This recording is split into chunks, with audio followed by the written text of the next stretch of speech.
Good day, everyone, and welcome to another exciting edition of TPA Full Disclosure series. Today we have Stan Getui, the investment principal at Luminate, with us. Welcome, Stan.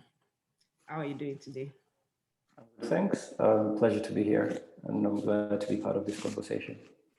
Thank you very much. So, Stan, tell us more about the work you do at Luminate and why fiscal transparency matters to you. So I work with Luminate, that is a global philanthropic organization based in Nairobi, part of the Africa team, and I invest across all of Luminate's focus areas. We do work in independent media, we do work in digital rights, in civic empowerment, but also a lot of work in financial transparency.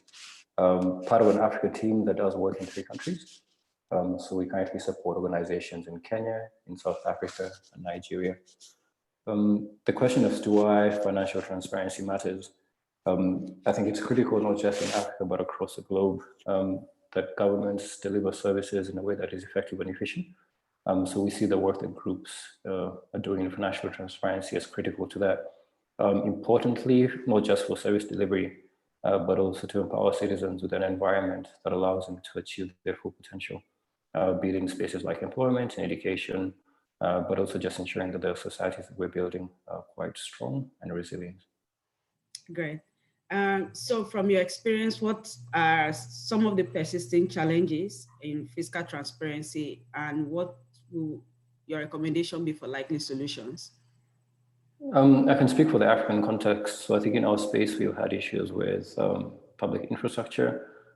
So be it technology within government, but just infrastructure that allows government to deliver services effectively, but also just manage their resources in a way that is appropriate. I think there's also an issue with talent within government. I think we have seen a lot of people in public sector, in the private sector, and I think there's been issues within the public sector in terms of capacity. And that's something which has always been a constraint. Most countries in Africa are still quite young, and I take the view that we're learning how to set up these processes. So I think a lot of us are quite new to spaces like budgeting. In cases like in Kenya, Nigeria, where you have in excess of maybe 30 county governments or state governments in Nigeria, they're still setting up a lot of capacity around how they manage those resources. So that's something which has also been missing. I think also gaps on the other side around audit and the role that this plays in ensuring that those services are delivered in an efficient way. So I think those are some of the critical gaps that we found in our spaces.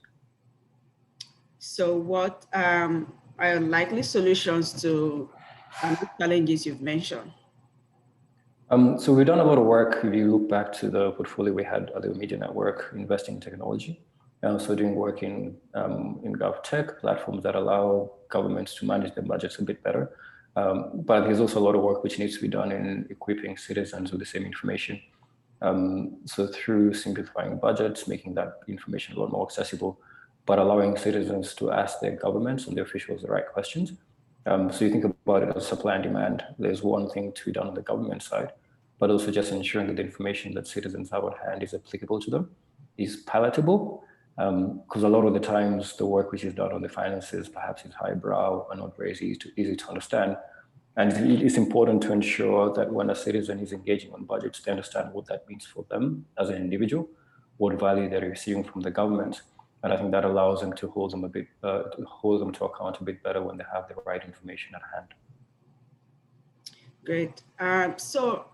In your experience, whether as a grant maker at Luminate or maybe from your previous experience, what are the exciting projects you've seen around fiscal transparency, especially in the context of Africa where you work? I can speak quite proudly about some organizations that we funded.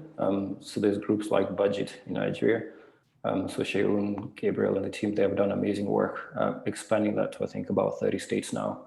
So they've done work on both sides. They've simplified budgets, made information a lot more accessible to citizens, but they've also done a lot of advocacy work with their governments to ensure that they're also doing work which is additive to their processes. So that's in Nigeria. We've also done we've supported work in South Africa with a group called Open Up. So they're a civic tech organization that builds platforms that help on financial transparency. So be it participatory budgeting, they've done some work on a platform called Rudikamali, one called Municipal Money. And this places information in the hands of both citizens and government and allows a bit more transparency across that entire chain. I think the unique thing about these two organizations is a lot of the work they do is grounded in the citizens that they're working with. Because you're not building solutions that are applicable to your context, you'll never have any traction. And I think credit to both their teams that all the work they do is in service of the people they're working with. And that has allowed them to grow as organizations, but also have some quite telling impact in both those countries. Awesome. So let me take you back a little bit. So I will ask you, if you were to turn back the hands of time to where you started working in this field, what will you perhaps do better, or do you think you could have, you wish you had known before you start this work? So this is more like, what would be your recommendation for people starting out or for other people doing the same work that you do? Something I've learned a lot is patience, because a lot of the work that we do is addressing systemic issues and things that take a long time to understand and address. So we've supported work for 5 or 6 years before we see any impact or any traction. And that's not the fault of anyone. You're dealing with things that are very entrenched, systems and processes that have been working for a long time. And it's a slow process of adapting and evolving how those systems work.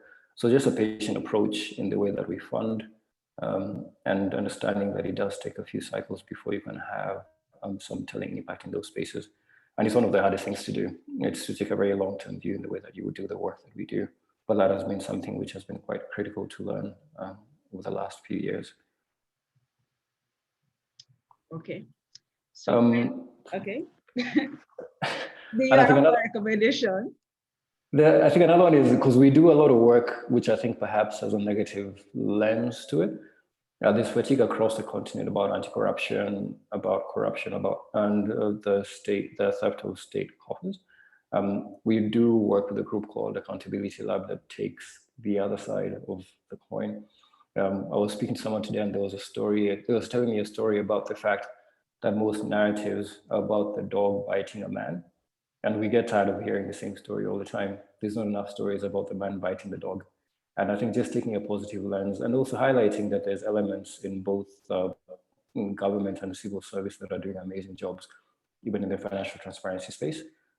So Accountability Lab has a program called Integrity Icon that identifies people who are doing standard jobs and gives them a platform to be celebrated and emphasize the role that they play in their organizations and their community.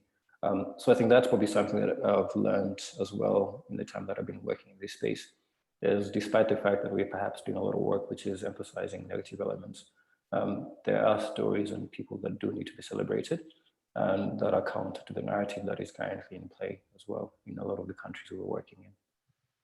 Great. Before I ask you my final question, I'll throw this to you. If for people watching us or listening to us, if they will take if you will tell them one thing, if you want them to take just one thing away from our conversation, what would it be? Don't let perfection get in the way of progress. Great. Yeah, I think I mentioned patience, but it does mean that a lot of the time we don't see impact in the way that we expect it to show up, and not in the time scale that we have. And I think we're making steady gains across the continent in a lot of the spaces we're working in. We have governments that are increasingly progressive, but there is support and the need for private sector actors, for governments and civil society to work together to get us a lot closer to the vision that we have for the countries in Africa. Yeah, and we see gains in most of the contexts we're working in, not at the pace we want and not in the way that we expect. But I think the role that we have is to support organizations that are making those critical gains and then give them an environment that allows them to succeed so that we can see the impact that we're looking for. Awesome.